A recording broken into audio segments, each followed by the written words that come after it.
Malaquias capítulo 3, a partir do versículo 13 até o final do capítulo 4. As vossas palavras foram duras para mim, diz o Senhor. Mas vós dizeis, que temos falado contra ti? Vós dizeis, inútil é servir a Deus. Que nos aproveitou termos cuidado em guardar os seus preceitos, em andar de luto diante do Senhor dos Exércitos? Ora, pois, nós reputamos por felizes os soberbos. Também os que cometem impiedade prosperam. Sim, eles tentam ao Senhor e escapam. Então os que temiam ao Senhor falavam uns aos outros. O Senhor atentava e ouvia. Havia um memorial escrito diante dele para os que temem ao Senhor e para os que se lembram do seu nome. Eles serão para mim particular tesouro. Naquele dia que prepararei, diz o Senhor dos Exércitos, poupa-los-ei como o homem poupa a seu filho que o serve. Então vereis outra vez a diferença entre o justo e o perverso, entre o que serve a Deus e o que não serve. Pois eis que vem o dia e arde como fornalha.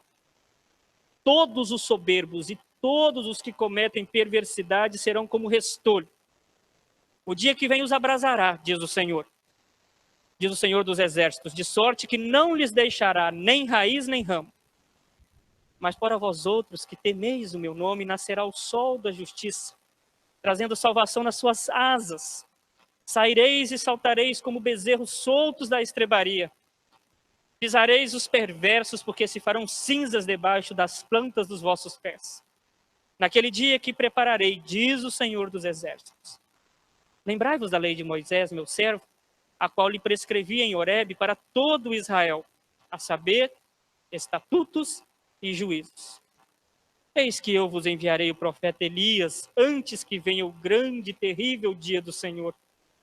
Ele converterá o coração dos pais aos filhos, e o coração dos filhos a seus pais, para que eu não venha e fira a terra com maldição. Oremos ao Senhor. Pai de amor, obrigado pela tua palavra, lida e colocada em nossas mãos. Obrigado a Deus, porque a nossa vida não é ditada de forma aleatória, não é sem rumo, mas nós temos um norte para seguir e obedecer às Sagradas Escrituras. E assim como o profeta Malaquias foi boca do Senhor há centenas de milhares de anos atrás, que hoje também a exposição das Sagradas Escrituras seja a boca do Senhor, ó Pai, para a Igreja Presbiteriana de Dourados e para todos aqueles que nos acompanham, em nome de Jesus. Amém.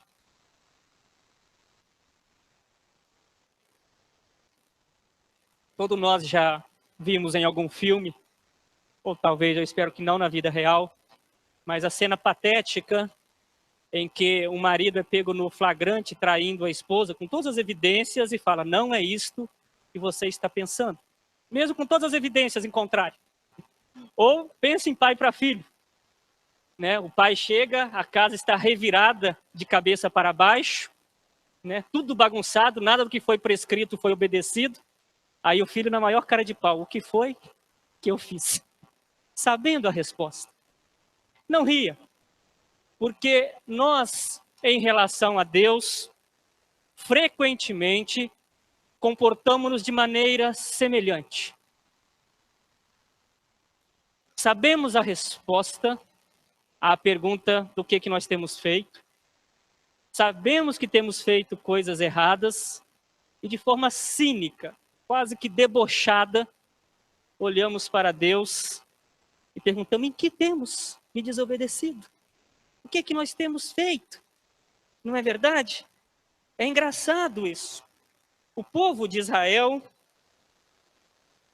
no tempo do profeta Malaquias, essa prática estava tão comum, esse cinismo. Lá no capítulo 2, versículo 17, olha que interessante. Enfadais o Senhor com vossas palavras e ainda dizeis, em que o enfademos? Em que o enfadamos? Né? No capítulo 3 também, é a mesma história. As pessoas, ou o povo de Israel, ainda pergunta ao Senhor o que eles tinham feito de errados, não é verdade? Mas vós dizeis, Em que havemos de tornar? Roubará o homem a Deus, né? Hipocrisia. O que nós temos feito? O capítulo 3, a partir do versículo 13, trata disso também. Então, nessa noite, eu quero falar com os irmãos a respeito da queixa divina, o cinismo humano e a reação de Deus. A queixa divina, o cinismo humano e a reação de Deus. É assim que o texto que nós lemos é estruturado. Primeira parte, a queixa divina, ela é bem curta, é a parte A do versículo 13. As vossas palavras foram duras para mim.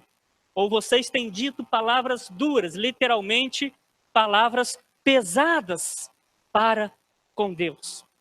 Eu quero chamar a atenção aqui, porque às vezes nós perdemos a noção de que Deus é uma pessoa com sentimentos, que ele se ofende, de forma que as nossas ações não passam inertes ao coração divino.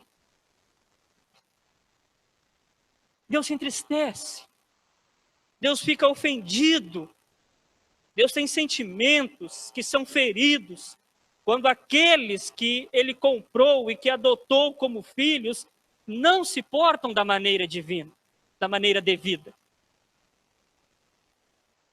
E dizer palavras duras para Deus, reclamar para com Deus, ofende a justiça dele.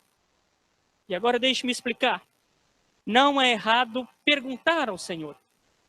Existem dúvidas genuínas e são perfeitamente aceitáveis. Dizer ao Senhor, não estou entendendo, ou o que está acontecendo. Mas não é o que está acontecendo com o povo de Israel nesse momento. Eles sabiam o que estava acontecendo de errado. E ao reclamar com Deus, ao dizer palavras duras para com Deus, o ofendiam enormemente. Deus se ofende. Deus tem seus sentimentos feridos quando os seus filhos fazem perguntas hipócritas para com ele. E por que ele se sentia ofendido? Qual era a razão da queixa divina? Porque, hipocritamente e de forma cínica, o povo de Israel se aproximava dele com palavras hipócritas. Primeira prova dessa hipocrisia e desse cinismo de Israel. Parte B do versículo 13. Que temos falado contra ti? Aí Deus vai e aponta o que eles tinham falado para servir a Deus. Olha a hipocrisia deles. Inútil é servir a Deus. Que nos aproveitou termos cuidado em guardar os seus preceitos e andar de luto diante do Senhor dos Exércitos? Ora, pois, nós reputamos por felizes os soberbos, também os que cometem impiedade prosperam. Sim, eles tentam ao Senhor e escapam. 3 coisas acontecem nessa hipocrisia, ou estão contidas nesta hipocrisia do povo de Israel. Primeiro, a mentira deslavada. O que nós temos falado contra ti? Segundo, a inutilidade de servir a Deus. E aqui tem um aspecto interessante. Não jogue pedras no povo de Israel, necessariamente. Porque eles estavam acometidos por um sentimento que frequentemente acomete o nosso coração. Acometeu o coração de Asaf, no Salmo 73, que é ver a prosperidade dos ímpios e o sofrimento daqueles que são filhos de Deus. E aí, o coração pergunta para Deus, ora, se eu te sirvo e estou na pior, e aqueles que não te servem estão na melhor, de que adianta te servir? Seja sincero. No seu coração nunca brotou essa pergunta, não? E essa, a meu ver, ou este, a meu ver, é um dos sentimentos mais perversos que pode acometer o povo de Deus. Porque essa pergunta não é fruto daqueles que servem a Deus por amor. Essa pergunta é fruto daqueles que servem a Deus baseado numa relação de causa e consequência. Baseado na relação de que para com Deus, nós fazemos com as nossas ações um fundo de investimento, achando que nós somos bons demais e que Deus obrigatoriamente tem que nos retribuir, tem que nos dar o resgate desse fundo de investimento das nossas ações com bênçãos na vida presente. Isso é terrível. Isso é péssimo. Eu não duvido que Deus abençoa os celeiros, a saúde e a família daqueles que o servem. Mas não é baseado nesse parâmetro que nós nos relacionamos com Ele. Porque grandes homens de Deus foram fiéis ao Senhor, mesmo diante de situações adversas. Grandes homens de Deus oraram ao Senhor, esperaram por resposta e não tiveram resposta imediata. Grandes homens do Senhor viram que a figueira não floresceu, que a vide não deu o seu fruto, mas se alegraram nele. Grandes homens do Senhor caminharam e não herdaram a terra prometida. Relacionar-se com Deus ou servir a Deus, achando que Ele tem a obrigatoriedade de recompensar a você, baseado nas suas ações, baseado naquilo que você se acha muito bom, é péssimo, errado, horrível. E não é aquilo que a Bíblia nos promete. Não é. Não é. Também a inveja dos soberbos. O termo aí, nós reputamos por felizes os soberbos, é nós damos reputação àqueles que são soberbos. Ou seja, nós admiramos os soberbos e desprezamos aquilo que o Senhor fez por nós. E cuspida na face divina. Descendentes de um povo que tinha sido escravo, foi liberto por mão poderosa. Um povo que teve o mar aberto para si. Um povo que foi alimentado com maná.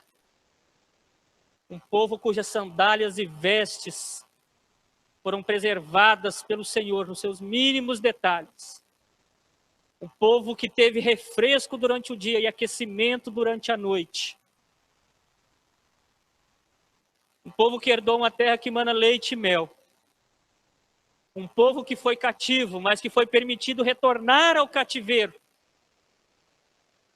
E ao invés de agradecer ao Senhor nesse retorno, reclama por causa de expectativas humanas criadas apenas na mente deles e que não tinham sido prometidas pelo Senhor, que não foram concretizadas.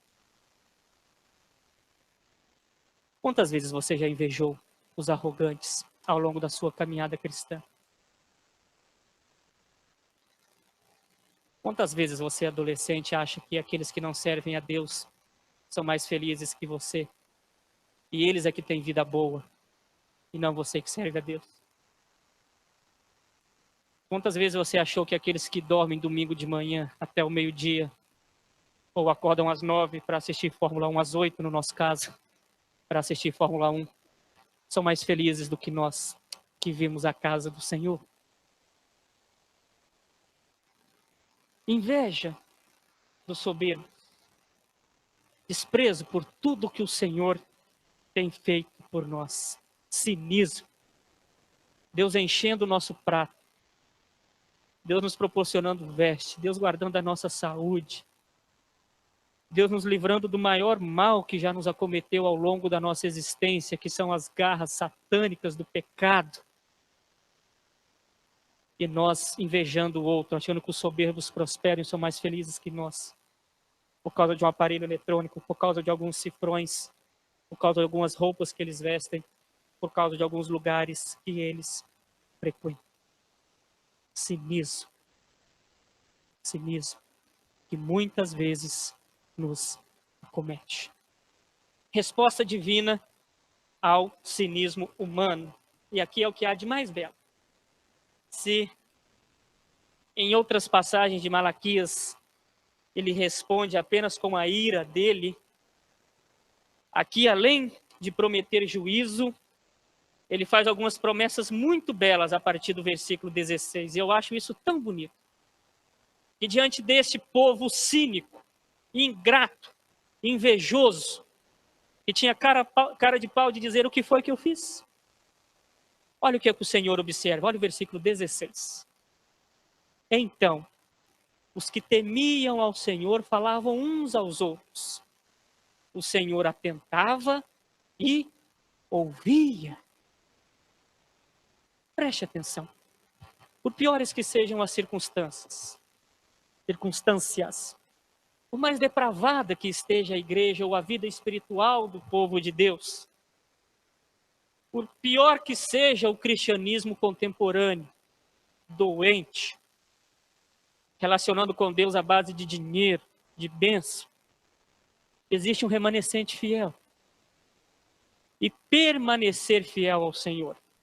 Quando você permanece fiel ao Senhor, Ele te ouve. Existia um grupo fiel ao Senhor, que temia ao Senhor, e Ele os atentava e ouvia. E não apenas ouvia, mas o texto diz que Ele escreve um memorial para eles. Havia um memorial escrito diante dele para os que temem ao Senhor e para os que se lembram do seu nome. Não é belo isso? Em tempo de tanta hipocrisia religiosa, saber que o Senhor te ouve, e não apenas te ouve, atenta e escreve o seu nome no memorial. Lembre-se disso.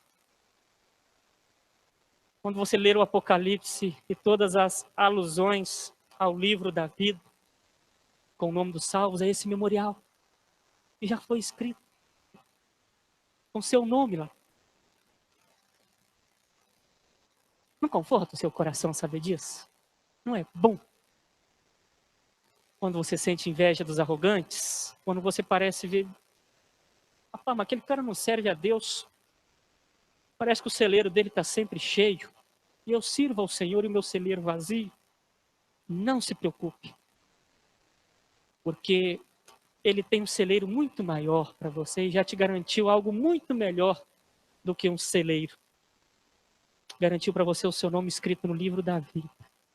Não se esquece de você.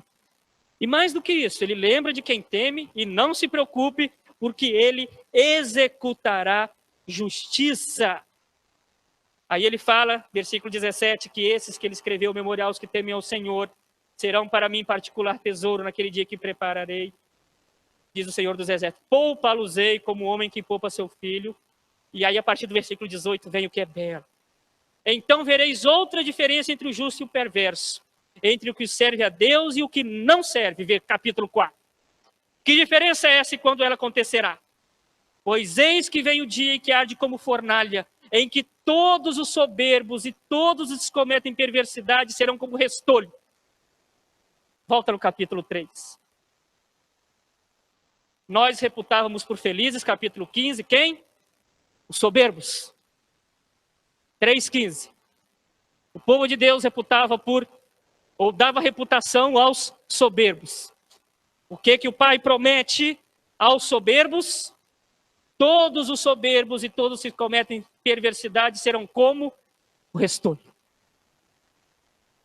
Não se preocupe, meu filho. Não se preocupe a você que teme ao Senhor. Eu sei o seu nome. E esse que você vê aí rindo dos cristãos, esse que debocha da sua fidelidade às Sagradas Escrituras, esse que debocha de você, entre aspas, perder o seu tempo no domingo de manhã ou no domingo à noite, esse que debocha das suas roupas decentes ante ao mundo tão sexualizado, vai ter o dia dele. A hora dele vem. A hora dele vem. E eu executarei o meu juízo. Preste atenção no seguinte, isso é bonito. Os cristãos, os que servem a Deus, serão vingados. Serão justiçados. Nós não precisamos nos preocupar. Nós não temos o direito de vingarmos ou executarmos vingança com as nossas próprias mãos. Mas ao Senhor pertence a vingança e Ele não vai deixar passar. Não deixa. Não se preocupe.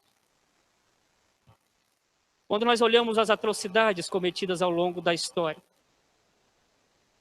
os Hitlers da vida, ditadores, opressores, que levam milhões à morte. Por que, Senhor? O justo morre e esses infelizes parecem debochar do Senhor. Não se preocupe. Os soberbos terão seu dia. E nós poderemos pisar e não sobrará nada deles. De sorte que não lhes deixará nem raiz, nem ramo. Não é belo isso, meus queridos? A justiça divina vai ser executada. E vai ser executada de que forma? E o que nós, ou como que nós nos comportamos enquanto esse dia do Senhor não chega? Qual deve ser as nossas atitudes? Olha que interessante. Mas para vós outros que temeis o meu nome, nascerá o sol da justiça. Isso é uma característica dada ao Senhor Jesus. Ele virá, trazendo salvação nas suas asas. Saireis e saltareis como bezerros soltos de estrebaria. Pisareis os perversos, porque se farão cinzas debaixo das plantas de vossos pés, naquele dia que prepararei, diz o Senhor dos Exércitos. Lembrai-vos da lei de Moisés, meu servo, o qual lhe prescrevi em Horebe, e para todo o Israel, a saber, estatutos e juízos. Lembrai-vos da lei de Moisés. Lembrai-vos do que eu prometi a vocês. Continuem sendo obedientes. Porque no dia do Senhor, o grande e terrível dia do Senhor, em que Ele há de executar o juízo, e aí não vai ter mais retorno, aqueles que lembraram da lei de Moisés e aguardaram, serão restaurados. Vinde, benditos de meu Pai, para o reino que vos está preparado antes mesmo da fundação do mundo. E aos que debocharam do fiel temente ao Senhor, apartai-vos de mim. Sai. Como que Deus, ou a reação divina, como que Ele nos prepara para esse grande e terrível dia do Senhor? Deixa eu só estabelecer uma cronologia aqui. Esse grande e terrível dia do Senhor é a segunda vida. Ok? Lá é o juízo final. Mas antes do juízo final, Ele inaugura na nova aliança instrumentos de arrependimento a fim de que nós possamos nos voltar para Ele. Que instrumentos são esses? Primeiro, a vinda do profeta Elias. O primeiro instrumento foi a lei de Moisés, que nós já temos, a lei gravada em nossos corações e a revelação. Segundo instrumento, eis que enviarei o profeta Elias. Aí a pergunta, Elias vai reencarnar? Não.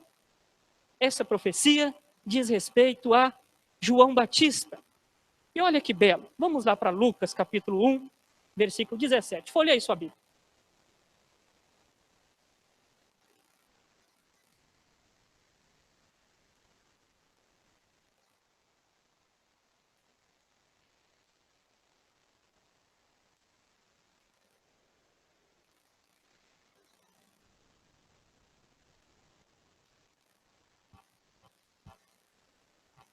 Predições referentes a João Batista. Versículo 17. Lucas capítulo 1. E irá diante do Senhor no espírito e poder de Elias para converter o coração dos pais aos filhos, converter os desobedientes à prudência dos justos e habilitar para o Senhor um povo preparado. E existem outras referências de João Batista como Elias. O próprio Senhor Jesus disse que Elias já veio e vós não o reconheceram, referindo-se a João Batista. Então essa promessa de suscitar Elias é de respeito a João Batista. E por quê? Qual era o conteúdo da mensagem de João Batista? Arrependimento.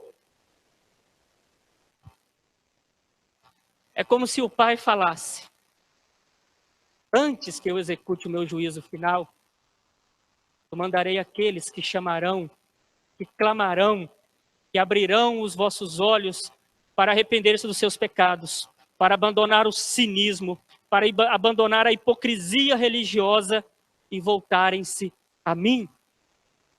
E esse, segundo Elias, clamará a vocês para o arrependimento e apontará para Cristo, preparará o caminho de Cristo, o sol da justiça, que nasceu, morreu por nós, ressuscitou e há de vir, em juízo final, fazendo justiça a todos que os têm. João Batista, o Elias, ainda fala. Ainda conclama-nos ao arrependimento. Cristo chama-nos ao arrependimento. Pedro, em Atos, quando as pessoas disseram: o que faremos à vista de todas essas coisas? Arrependei-vos dos vossos pecados. Meu irmão e minha irmã, eu não sei como que está o seu contexto espiritual. Mas não espere o dia do juízo para ter o seu diagnóstico. Não espere o dia do juízo para que você, como pai, trate seu filho com as Sagradas Escrituras, prescreva. Não espere o dia do juízo, filho, para ter o seu coração convertido ao seu pai e cumprir o mandamento da lei de Moisés, de honrar o teu pai e a tua mãe, para que tenha longos dias sobre a terra. Arrependa-se, filho, dos seus erros. Arrependa-se, pai, dos seus erros enquanto pai. Arrependa-se, povo de Deus, da hipocrisia religiosa. Pare de se achar bom demais diante do Senhor. O livro de Isaías termina de uma forma muito triste, aos meus olhos, pelo menos, ou preocupante. Eis que eu vos enviarei o profeta Elias antes que venha o grande e terrível dia do Senhor. Ele converterá o coração dos pais aos filhos e o coração dos filhos a seus pais, para que eu não venha e fira a terra com maldição. Olha lá no primeiro capítulo de Malaquias, Malaquias capítulo 1, versículo 2. 2 ou 3 páginas adiante. E assim eu encerro o sermão.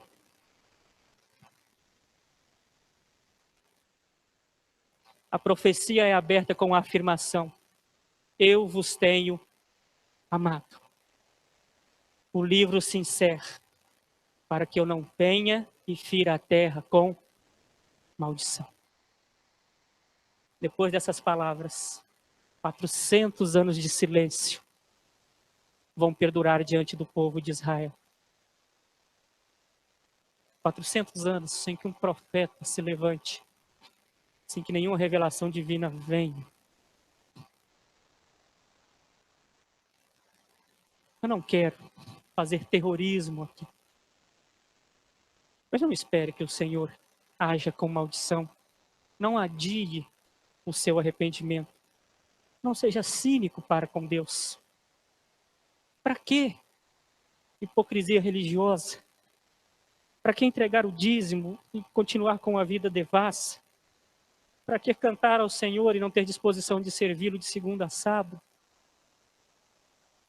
Para que ser pastor, talvez, e não querer refletir a santidade de Deus e não temer ao Senhor no restante da semana?